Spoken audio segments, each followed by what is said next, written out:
കുംഭമാസ പൂജാ നാളുകളിൽ ശബരിമലയിൽ മണ്ഡല മകരവിളക്ക് തീർത്ഥാടന കാലത്തിന് സമാനമായ തിരക്കാണ് അനുഭവപ്പെടുന്നത്. നട തുറന്ന മൂന്നാം ദിവസമായ ഇന്നലെ 49,937 ഭക്തരാണ് ദർശനം നടത്തിയത്. 30,000 ഭക്തരാണ് ഇന്ന് വെർച്വൽ ക്യൂ ബുക്ക് ചെയ്തിരിക്കുന്നത്. മാസപൂജകൾ പൂർത്തിയാക്കി നാളെ രാത്രി 10-ന് നടയടയ്ക്കും. വിവരങ്ങളുമായി മിഥുൻ മുരളി ചേരുന്നു. മിഥുൻ, സ്വാമി ശരണം. എന്തായാലും കുംഭമാസ പൂജകൾക്കായി നട തുറന്നതു മുതൽ വലിയ ഭക്തജന തിരക്കാണ് സന്നിധാനത്ത് അനുഭവപ്പെടുന്നത്. ഇന്നും അതുപോലെ തന്നെയാണോ? അവിടെ നിന്നുള്ള വിവരങ്ങൾ.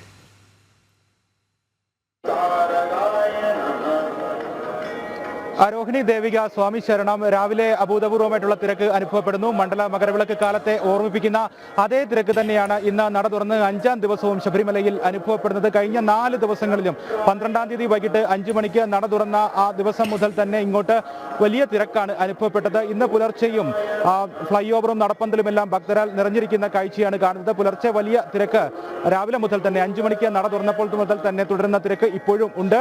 ഇനി വൈകുന്നേരത്തോടു കൂടി തിരക്ക് വർദ്ധിക്കാനുള്ള സാധ്യതയും കണക്കിലെടുക്കുന്നുണ്ട്. കാരണം വെർച്വൽ ക്യൂ ബുക്കിങ്ങിന് പുറമെ സ്പോട്ട് ബുക്കിങ്ങും പ്രയോജനപ്പെടുത്തിക്കൊണ്ട് ധാരാളം ഭക്തജനങ്ങൾ എത്തുന്നുണ്ട്. പമ്പയിൽ സ്പോട്ട് ബുക്കിംഗ് ക്രമീകരിച്ചിട്ടുണ്ട്. സ്പോട്ട് ബുക്കിംഗ് പരിമിതപ്പെടുത്തിയിട്ടില്ല. അതുകൊണ്ട് സ്പോട്ട് ബുക്കിംഗ് പരമാവധി പ്രയോജനപ്പെടുത്തിക്കൊണ്ടും ധാരാളം ഭക്തജനങ്ങൾ എത്തുന്നു. ഇന്ന് 31,000 ഭക്തജനങ്ങളാണ് വെർച്വൽ ക്യൂ ബുക്കിംഗ് നടത്തിയിരിക്കുന്നത്. അതോടൊപ്പം തന്നെ 10,000-ഓളം ഭക്തജനങ്ങൾ സ്പോട്ട് ബുക്കിംഗും പ്രയോജനപ്പെടുത്തിക്കൊണ്ട് സന്നിധാനത്തേക്ക് എത്തും എന്നുള്ള വിലയിരുത്തലാണ് ഉള്ളത്. അങ്ങനെയാണെങ്കിൽ കഴിഞ്ഞ 3 ദിവസമായി 1,50,000-ഓളം ഭക്തജനങ്ങൾ സന്നിധാനത്തേക്ക് ദിവസവും എത്തുന്നുണ്ട്.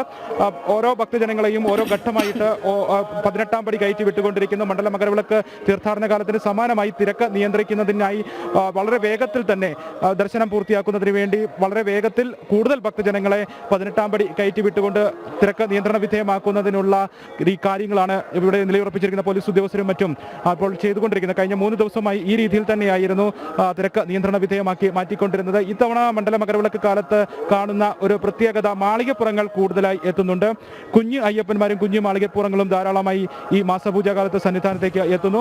അതോടൊപ്പം തന്നെ അന്യ സംസ്ഥാനങ്ങളിൽ നിന്നുള്ള ഭക്തജനങ്ങളും ധാരാളമായി എത്തുന്നു എന്നുള്ള പ്രത്യേകത കുംഭമാസ പൂജയ്ക്ക് നട തുറന്നപ്പോൾ സന്നിധാനത്ത് നിന്നും കാണാൻ കഴിയുന്നുണ്ട്. സാധാരണ മാസപൂജ ദിവസങ്ങളിൽ നമ്മൾ കഴിഞ്ഞ ദിവസങ്ങളിലെല്ലാം പറഞ്ഞതാണ്, സന്നിധാനത്ത് നിന്നും കണ്ട ആ കാഴ്ച. മലയാളികൾ ധാരാളമായി സാധാരണഗതിയിൽ മാസപൂജാ സമയത്ത് സന്നിധാനത്തേക്ക് ദർശനത്തിന് എത്തുമ്പോൾ ഇത്തവണ കുംഭമാസ പൂജയ്ക്ക് നട തുറന്നപ്പോൾ അയൽ സംസ്ഥാനങ്ങളിൽ നിന്നുള്ള ഭക്തജനങ്ങൾ ധാരാളമായി എത്തുന്നു എന്നുള്ള പ്രത്യേകതയുമുണ്ട്. കർണാടകയിൽ നിന്നും തമിഴ്നാട്ടിൽ നിന്നുള്ള ഭക്തജനങ്ങൾ ധാരാളമായി എത്തുന്നു. കഴിഞ്ഞ 3 ദിവസം വെർച്വൽ ക്യൂ ബുക്കിംഗിൽ ഏറ്റവും കൂടുതൽ ബുക്ക് ചെയ്തിരുന്നത് കർണാടകയിൽ നിന്നുള്ള ഭക്തജനങ്ങളായിരുന്നു. ഒപ്പം തമിഴ്നാട്ടിൽ നിന്നുള്ള ഭക്തജനങ്ങളും ധാരാളമായി വെർച്വൽ ക്യൂ ബുക്കിംഗ് നടത്തുന്നുണ്ട്. ഇത് രണ്ടും മലയാളികളെക്കാൾ കൂടുതലാണ് എന്നുള്ളതാണ് ഇത്തവണത്തെ മാസപൂജാ സമയത്തെ പ്രത്യേകത. മലയാളികൾ വെർച്വൽ ക്യൂ ബുക്കിംഗ് ചെയ്തിരിക്കുന്നതിനേക്കാൾ കൂടുതൽ തമിഴ്നാട്ടിൽ നിന്നും കർണാടകയിൽ നിന്നുമുള്ള ഭക്തജനങ്ങൾ ഇത്തവണ വെർച്വൽ ക്യൂ വഴി ദർശനത്തിന് ബുക്ക് ചെയ്തിട്ടുണ്ട്. ഇപ്പോൾ നമ്മൾ കാണുന്നത് സോപാനത്തിന് സമീപത്തേക്ക് ഭക്തജനങ്ങൾ ദർശനത്തിന് എത്തുന്ന കാഴ്ചയാണ്. ഇനി അല്പസമയം മാത്രം അയ്യപ്പസ്വാമിയെ ദർശിക്കുന്നതിന് വേണ്ടിയുള്ള ഭക്തജനങ്ങളുടെ ആ കാത്തിരിപ്പിന്റെ നിമിഷങ്ങളാണ്, ആ കാഴ്ചകളാണ് നമ്മൾ കാണുന്നത്. സോപാനത്തിന് തൊട്ട് ചേർന്നുള്ള ഭാഗമാണിത്.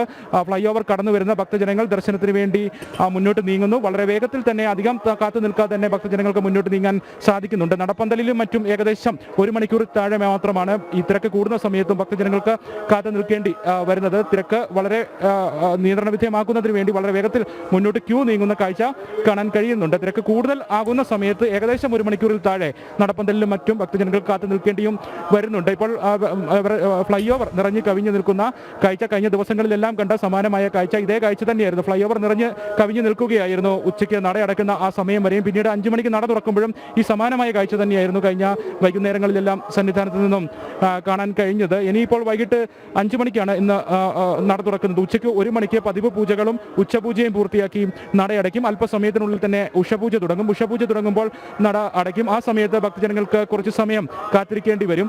അത് കഴിഞ്ഞിട്ട് പതിവ് പൂജകൾ പൂർത്തിയാക്കി 1 മണിയോടുകൂടി ഉച്ചപൂജയോടുകൂടി നട അടയ്ക്കും. പിന്നീട് 5 മണിക്കാണ് നട തുറക്കുന്നത്. 6:30 ദീപാരാധനയ്ക്ക് ശേഷം പടിപൂജയുണ്ട്. പടിപൂജ എല്ലാ ദിവസങ്ങളിലുണ്ട്. കളഭാഭിഷേകം, ഉദയാസ്തമന പൂജ, പടിപൂജ എല്ലാ ദിവസങ്ങളിലും നടക്കുന്നുണ്ട്. അതിന് കഴിഞ്ഞ് ഭക്തർക്ക് രാത്രി എത്തുന്ന ഭക്തജനങ്ങൾക്കെല്ലാം ദർശനം പരമാവധി നടത്തിയതിനു ശേഷം രാത്രി 10:50 ഹരിവരാസനം പാടി 11 മണിക്കാണ് നട അടയ്ക്കുക. നാളെ 6 ദിവസത്തെ കുംഭമാസ പൂജയ്ക്ക് വേണ്ടി നട തുറന്ന പൂജകളെല്ലാം പൂർത്തിയാക്കി രാത്രി 9:50 ഹരിവരാസനം പാടി 10 മണിക്ക് നട അടയ്ക്കുകയും ചെയ്യും. എന്തായാലും ഇപ്പോൾ സന്നിധാനവും പരിസരവും എല്ലാം ഭക്തജനങ്ങളാൽ നിറഞ്ഞിരിക്കുന്ന കാഴ്ച. ഇതിൽ എടുത്തു പറയേണ്ട മറ്റൊരു കാര്യം, സാധാരണ മണ്ഡല മകരവിളക്ക് പൂജ സമയത്ത് നമുക്ക് സന്നിധാനത്തെ എല്ലാ മേഖലകളിലും എല്ലാ സ്ഥലങ്ങളിലും വലിയ തിരക്കും ഭക്തജനങ്ങളുടെ ബാഹുല്യവും എല്ലാം കാണാൻ കഴിയും. പക്ഷേ മാസപൂജ സമയത്ത് നമ്മൾ ആ ബാഹുല്യം കാണുന്നത് ഈ സോപാനത്തോട് ചേർന്നുള്ള ഭാഗം, ഒപ്പം നടപ്പന്തലിൻ്റെ വിവിധ ഭാഗങ്ങൾ, മരാമത്ത് കോംപ്ലക്സിൻ്റെ മുന്നിലുള്ള ഭാഗങ്ങൾ, ഈ ഭാഗങ്ങളിൽ മാത്രമാണ് ഭക്തജനങ്ങളുടെ വലിയ ബാഹുല്യം കാണുന്നത്, തിരക്ക് കാണുന്നത്. മറ്റു ഭാഗങ്ങളിലൊന്നും മണ്ഡല മകരവിളക്ക് കാലത്തിന് സമാനമായ രീതിയിലുള്ള തിരക്ക് അനുഭവപ്പെടുന്നില്ല, ഭക്തജന ബാഹുല്യമില്ല. അതിന് പ്രധാന കാരണം ഈ തമ്പടിക്കുന്ന ഭക്തജനങ്ങളുടെ എണ്ണം ഇല്ല എന്നുള്ളതാണ്. ഭക്തജനങ്ങൾ വളരെ വേഗത്തിൽ തന്നെ ദർശനം പൂർത്തിയാക്കി പമ്പയിലേക്ക് മടങ്ങുന്നു എന്നുള്ളത് കൊണ്ട് തന്നെ അങ്ങനെ ഭക്തജനങ്ങളുടെ വലിയ ബാഹുല്യം മറ്റു ഭാഗങ്ങളിൽ, അത് അന്നദാന മണ്ഡപം, മാളികപ്പുറത്തോട് ചേർന്ന വിവിധ ഭാഗങ്ങൾ, ഒപ്പം പാണ്ടിത്താവളത്തിന്റെ വിവിധ ഭാഗങ്ങൾ, ഈ ഭാഗങ്ങളിലേക്ക് മണ്ഡല മകരവിളക്ക് തീർത്ഥാടന കാലത്ത് ഭക്തജനങ്ങൾ കൂടുതലായി തമ്പടിക്കുന്ന ഭാഗങ്ങളാണ്, ഭക്തജന ബാഹുല്യം ഉണ്ടാകുന്ന ഭാഗങ്ങളാണ്. ദർശനം പൂർത്തിയാക്കിയ ഭക്തജനങ്ങൾ കൂടുതൽ സമയം അവിടെ തുടരാറുണ്ട്. പക്ഷേ മാസപൂജ സമയത്ത് ഈ ഭാഗങ്ങളെല്ലാം വിജനമായി തന്നെ കിടക്കുകയാണ്. അവിടെയൊന്നും വലിയ തിരക്കില്ല, അവിടെയെല്ലാം ഒഴിഞ്ഞ അവസ്ഥയിൽ തന്നെയാണ്. പക്ഷേ ആ തിരക്കുള്ളത്, വലിയ ബാഹുല്യമുള്ളത് ഇവിടെയൊക്കെയാണ്. സോപാനത്തിന് സമീപം, ഒപ്പം നടപ്പന്തലിനോട് ചേർന്ന വിവിധ ഭാഗങ്ങൾ, മാരാമത്ത് കോംപ്ലക്സിനോട് ചേർന്ന് മരമത്ത് കോംപ്ലക്സിന് മുന്നിലുള്ള വിവിധ ഭാഗങ്ങൾ, ഈ ഭാഗങ്ങളിലൊക്കെ വലിയ ബാഹുല്യം, അത് മണ്ഡല മകരവിളക്ക് തീർത്ഥാടന കാലത്തെ ഓർമ്മിപ്പിക്കുന്ന രീതിയിൽ തന്നെയുള്ള തിരക്ക് അനുഭവപ്പെടുന്നു. വളരെ വേഗത്തിൽ തന്നെ ഭക്തജനങ്ങളെ 18-ാം പടി കയറ്റിവിടുന്ന ആ കാഴ്ചയാണ് കാണുന്നത്. പോലീസ് ഉദ്യോഗസ്ഥർ മണ്ഡല മകരവിളക്ക് കാലത്തിന് സമാനമായ രീതിയിൽ തന്നെ പരമാവധി ഭക്തരെ, മിനിറ്റിൽ 80-ലധികം ഭക്തരെയായിരുന്നു മണ്ഡല മകരവിളക്ക് തീർത്ഥാടന കാലത്ത് 18-ാം പടി കയറ്റി വിട്ടുകൊണ്ടിരുന്നത്. ആ രീതിയിൽ തന്നെ ഭക്തജനങ്ങളെ 18-ാം പടി കയറ്റി വിട്ടുകൊണ്ട് തിരക്ക് നിയന്ത്രണ വിധേയമാക്കുന്ന ആ കാഴ്ചയാണ് 18-ാം പടിയിൽ നിന്നും കാണാൻ കഴിയുന്നത്. എന്തായാലും മണ്ഡല മകരവിളക്ക് തീർത്ഥാടന കാലത്തെ ഓർമ്മിപ്പിക്കുന്ന അതേ തിരക്ക് തന്നെയാണ് കഴിഞ്ഞ 4 ദിവസങ്ങളിലുമായി സന്നിധാനത്ത് നിന്ന് കാണാൻ കഴിയുന്നത്. കഴിഞ്ഞ 2 ദിവസങ്ങളിലുമായി 6 ലക്ഷത്തിലേറെ ഭക്തജനങ്ങൾ സന്നിധാനത്തേക്ക് എത്തുകയും ചെയ്തു. ഇന്നും 6 ലക്ഷത്തിലധികം ഭക്തജനങ്ങൾ ദർശനം നടത്തും എന്നുള്ള വിലയിരുത്തലുമുണ്ട്. രോഹിണി.